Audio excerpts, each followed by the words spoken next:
உள்ளத்திலே நீயிருக்க உன்னை நம்பி நானிருக்க வெள்ளிமலையான் மகனே വേലയ്യ എൻ വാഴ്വ് വളം പെറ കടയ്ക്കൺ പാറയ്യ. ആഹാ, എത്ര മനോഹരമായ മുരുകഭക്തി ഗാനങ്ങളിലൊന്ന്. അതെ, ഇന്നത്തെ നമ്മുടെ വീഡിയോയിലൂടെ നമ്മൾ കാണുവാൻ പോകുന്നത് മുരുക ഭഗവാന്റെ തൈപ്പൂയ വഴിപാടിനെ കുറിച്ചാണ്. നേരത്തെ തന്നെ തൈപ്പൂയ വഴിപാടും 48 ദിവസത്തെ വ്രതാനുഷ്ഠാനങ്ങളും എങ്ങനെ ആചരിക്കണമെന്ന് ഒരു വീഡിയോ ഇട്ടിരുന്നു. അപ്പോൾ തന്നെ പലർക്കും സംശയമുണ്ട്, 48 ദിവസം നമുക്ക് വ്രതം അനുഷ്ഠിക്കാൻ സാധിക്കില്ല, ഞങ്ങൾ എങ്ങനെയാണ് ഈ വഴിപാട് ചെയ്യേണ്ടത് എന്ന് പലരും ചോദിച്ചിരുന്നു. നമ്മുടെ എല്ലാവരുടെ സൗകര്യങ്ങളും ഒരുപോലെ ആകണമെന്നില്ല. ചിലർ 48 ദിവസം വ്രതം അനുഷ്ഠിക്കും, ചിലർക്ക് അതിന് സാധിക്കില്ല. അങ്ങനെയുള്ളവരാകട്ടെ 21 ദിവസങ്ങളിലോ 11 ദിവസമോ 6 ദിവസമോ 3 ദിവസമോ അല്ലെങ്കിൽ ആ ഒരു ദിവസം മാത്രമോ വ്രതം അനുഷ്ഠിച്ചും മുരുക ഭഗവാനെ വഴിപാട് ചെയ്യാവുന്നതാണ്.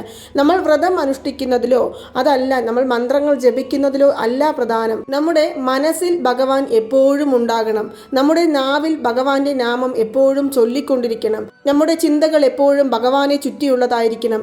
ഇതുമാത്രമാണ് ഭഗവാൻ നമ്മിൽ നിന്നും പ്രതീക്ഷിക്കുന്നത്. പക്ഷെ നമ്മളാകട്ടെ സ്വത്ത് വേണം, സുഖം വേണം, സൗകര്യം വേണം, ആരോഗ്യം വേണം, സമ്പത്ത് വേണം, വീട് വേണം, തൊഴിൽ വേണം എന്നിങ്ങനെ 1000 ആവശ്യങ്ങളാണ് ഭഗവാന്റെ മുൻപിലേക്ക് സമർപ്പിക്കുന്നത്. അതുപോലെ തന്നെ നമ്മിൽ നിന്ന് ഭഗവാൻ പ്രതീക്ഷിക്കുന്നത് നിർമ്മലമായ ഭക്തി മാത്രമാണ്. അതുകൊണ്ട് തന്നെയാണ് മുരുക ഭക്തർ എല്ലാവരും തന്നെ വളരെ ആകാംക്ഷയോടുകൂടി കാത്തിരിക്കുന്ന ഒരു ദിവസമായി തൈപ്പൂയത്തിനെ കരുതുന്നത്. തൈപ്പൂയം എന്ന് പറയുമ്പോൾ തന്നെ കാവടിയാട്ടം, പാദയാത്ര, അതുപോലെ തന്നെ 6 പടൈവീട് ദർശനം എന്നിവയെല്ലാം ചെയ്യുന്നുണ്ട്. അതെല്ലാം തന്നെ വർഷങ്ങളായി കാലങ്ങളായി അവർ തുടർന്നു വരുന്ന ഒന്നായിരിക്കും. കാരണം തൈപ്പൂയം എന്ന് പറയുന്നത് മുരുക ഭക്തർക്ക് ഒരു ഉത്സവ പ്രതീതി തന്നെയാണ്. നമ്മൾ എല്ലാവരും തന്നെ ഫലങ്ങൾ മുന്നിൽ കണ്ടുകൊണ്ടാണ് ഏതൊരു വഴിപാടുകളും പൂജകളും മന്ത്രങ്ങളും ജപിക്കുന്നത്. പക്ഷേ നിങ്ങൾ പ്രതീക്ഷിക്കുന്നതിലപ്പുറം ഫലങ്ങൾ നിങ്ങളിലേക്ക് എത്തിക്കുവാൻ സാധിക്കുന്ന വഴിപാടാണ് മുരുക വഴിപാട് എന്ന് പറയുന്നത്. അതുകൊണ്ട് തന്നെയാണ് തൈപ്പൂയ വഴിപാടിനും ഷഷ്ടിവ്രത വഴിപാടിനുമെല്ലാം ഒരുപാട് മുൻതൂക്കം കൊടുക്കുന്നത്. നിങ്ങൾ ഏത് വ്രതങ്ങൾ മുരുക ഭഗവാനെ മനസ്സിൽ ധ്യാനിച്ചുകൊണ്ട് അനുഷ്ഠിക്കുകയാണെങ്കിലും ഒരു കാര്യം നിങ്ങൾ ചിന്തിക്കുക, നിങ്ങൾക്ക് ഏതൊരു പ്രാർത്ഥനയാണ് നിറവേറി കിട്ടണമെന്ന് നിങ്ങൾ ആഗ്രഹിച്ച് ഈ വഴിപാട് ചെയ്യുന്നതോ അല്ലെങ്കിൽ ഈ മന്ത്രങ്ങൾ ജപിക്കുന്നതോ ആയിക്കോട്ടെ, നിങ്ങൾ ആഗ്രഹിക്കാത്ത കാര്യങ്ങൾ പോലും സുബ്രഹ്മണ്യ സ്വാമി നടത്തിത്തരും. അങ്ങനെയുള്ള ഈ തൈപ്പൂയ വഴിപാട് നമ്മൾ എങ്ങനെയാണ് വ്രതത്തോടു കൂടി ആരംഭിക്കുന്നത് എന്ന് കാണാം. ഫെബ്രുവരി മാസം 1-ാം തീയതി മുതൽക്ക് ഫെബ്രുവരി മാസം 11-ാം തീയതി വരെയും നമുക്ക് 11 ദിവസത്തെ വ്രതാനുഷ്ഠാനത്തോടു കൂടി ഈ വഴിപാട് ചെയ്തു തുടങ്ങാവുന്നതാണ്. എങ്ങനെയാണ് വ്രതം അനുഷ്ഠിക്കേണ്ടത് എന്നാൽ ഭക്ഷണമൊന്നും കഴിക്കാതിരിക്കണോ എന്നും പലർക്ക് സംശയമുണ്ടാകും. ഭക്ഷണമൊന്നും കഴിക്കാതിരിക്കേണ്ട ആവശ്യമില്ല. നോൺ വെജ് ഒഴിവാക്കുക. കൂടാതെ ഭാര്യ ഭർത്താക്കന്മാർ തമ്മിലുള്ള ആ ഒരു ബന്ധവും ഈ സമയത്ത് നമ്മൾ ഒഴിവാക്കേണ്ടതാണ്. ഇനി ഈ 11 ദിവസവും രാവിലെ ബ്രഹ്മമുഹൂർത്ത സമയത്ത് എഴുന്നേറ്റ് നമ്മുടെ വീട്ടിലെ പൂജാമുറിയിൽ ഷഡ്കോണ കോലം വരയ്ക്കേണ്ടതാണ്. ഷഡ്കോണ കോലം എന്നതിനെ കുറിച്ചെല്ലാം നേരത്തെ പല വീഡിയോകളിലൂടെയും പറഞ്ഞിട്ടുണ്ട്. എങ്കിലും ഞാൻ ഇവിടെ ഈ ചിത്രം കാണിക്കാം. നിങ്ങൾ ഇപ്പോൾ ഇവിടെ കാണുന്നതാണ് ഷഡ്കോണ കോലം. ഈ ഷഡ്കോണ കോലത്തിന് നടുവിൽ ഓം എന്നും മാത്രമല്ല ഓരോ അക്ഷരങ്ങളായിട്ട് മുകളിൽ ഷ, ര, വ, ന, ബ, വ എന്നും നമ്മൾ അരിമാവ് കൊണ്ട്, അതായത് പച്ചരിപ്പൊടിയുടെ മാവ് കൊണ്ട് കോലമിട്ട് എഴുതാവുന്നതാണ്. ഇനി ഈ ഓരോ കോളങ്ങളിലും നമ്മൾ ഓരോ ദീപം, അതായത് 6 ദീപം തെളിയിക്കണം. 6 ദീപത്തിൻ്റെ താഴെയും നമുക്ക് വെറ്റില വെക്കാവുന്നതാണ്. വെറ്റില വെച്ച് അതിന് മുകളിൽ മൺവിളക്ക് വെച്ച് നെയ്യൊഴിച്ചോ അതല്ലെങ്കിൽ നമുക്ക് നല്ലെണ്ണ ഒഴിച്ചോ ദീപം തെളിയിക്കാവുന്നതാണ്. 11 ദിവസവും രാവിലെ ബ്രഹ്മമുഹൂർത്ത സമയത്ത് ഈ ദീപം തെളിയിച്ച് ഓം ശരവണ ഭവ എന്നുള്ള മന്ത്രം 108 തവണ ജപിച്ച് പ്രാർത്ഥിച്ചു വന്നാൽ നമ്മുടെ ജീവിതത്തിലെ സകല സൗഭാഗ്യങ്ങളും നമ്മളെ തേടി വരും. മാത്രമല്ല മുരുക ഭക്തർക്ക് എല്ലാവർക്കും അനുഭവപ്പെടുന്ന ഒരു കാര്യമാണ്, എത്ര വലിയ കഷ്ടപ്പാടുകൾ വന്നാലും മുരുക ഭഗവാന്റെ വേൽ നമുക്ക് മുന്നേ വന്ന് നിൽക്കുമെന്ന് പറയുന്നത്. അതുകൊണ്ട് തന്നെ ഫലങ്ങൾ പ്രതീക്ഷിക്കാതെ നമ്മൾ ഈ വ്രതം അനുഷ്ഠിക്കുന്നത് വളരെ ഉത്തമമായിരിക്കും. എങ്കിലും ചിലർക്ക് സംശയമുണ്ടാകും, നമ്മൾ ഈ വഴിപാട് ചെയ്യുമ്പോൾ നമുക്ക് എന്ത് നേട്ടമാണ് ഉണ്ടാകുന്നത് എന്ന് ചോദിക്കുന്നവർക്ക് വേണ്ടി സന്താന ഭാഗ്യത്തിനായും സന്താനങ്ങളുടെ ഉയർച്ചയ്ക്കായും തൊഴിൽ തടസ്സങ്ങൾ നീങ്ങിക്കിട്ടുവാനും ജീവിതത്തിൽ ആരോഗ്യപരമായ പ്രശ്നങ്ങൾ ഇല്ലാതിരിക്കുവാനും സാധിക്കുന്ന ഒരു വഴിപാടാണ് തൈപ്പൂയ വഴിപാട് എന്ന് പറയുന്നത്. മാത്രമല്ല മക്കൾ വിദ്യാഭ്യാസത്തിൽ ഉയർച്ചയിൽ വരണം. അതുപോലെ തന്നെ മക്കളുടെ വിദേശ യാത്ര തടസ്സപ്പെട്ടു കിടക്കുകയാണ്. അതുപോലെ തന്നെ ഭൂമി സംബന്ധമായ പ്രശ്നങ്ങൾ തീർന്നു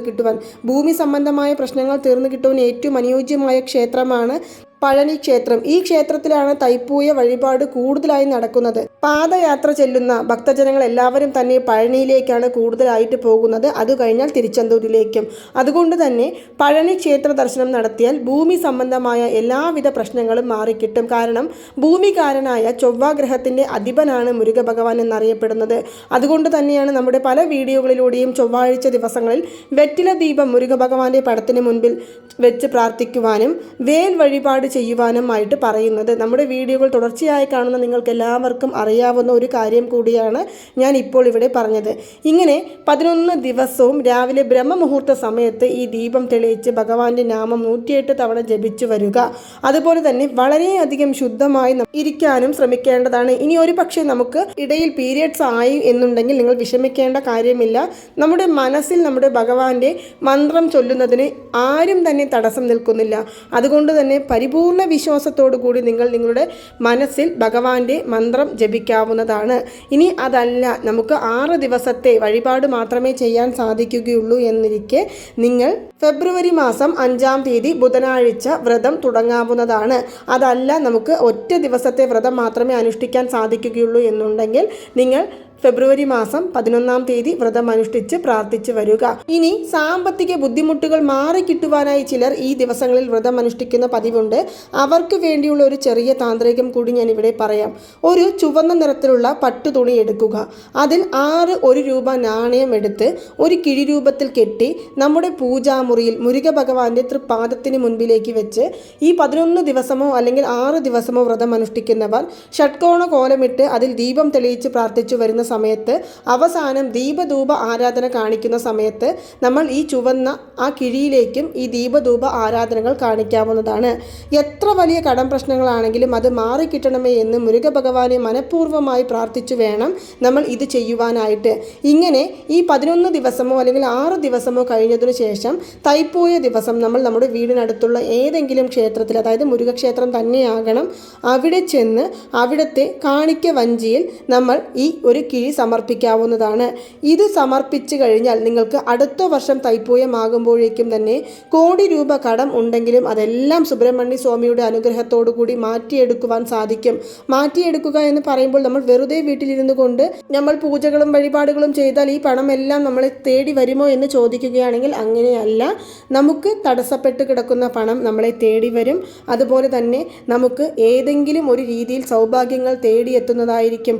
അത് ലോട്ടറി ആയിക്കോട്ടെ, അതല്ലെങ്കിൽ സമ്മാനങ്ങളായിക്കോട്ടെ, അല്ലെങ്കിൽ ഉയർന്ന ജോലി ആയിക്കോട്ടെ, അതല്ലെങ്കിൽ വിറ്റ് തീർക്കാൻ സാധിക്കാത്ത ഭൂമി വിറ്റ് തീർക്കുക, അതുപോലെ തന്നെ പുതിയ ഭൂമികൾ വാങ്ങിക്കാൻ സാധിക്കുക എന്നിങ്ങനെ നമ്മുടെ ജീവിതം അടുത്ത ഒരു ഘട്ടത്തിലേക്ക് പോകുവാൻ സാധിക്കുന്ന ഒരു പ്രധാനപ്പെട്ട വഴിപാടാണ് തൈപ്പൂയ വ്രത വഴിപാട് എന്ന് പറയുന്നത്.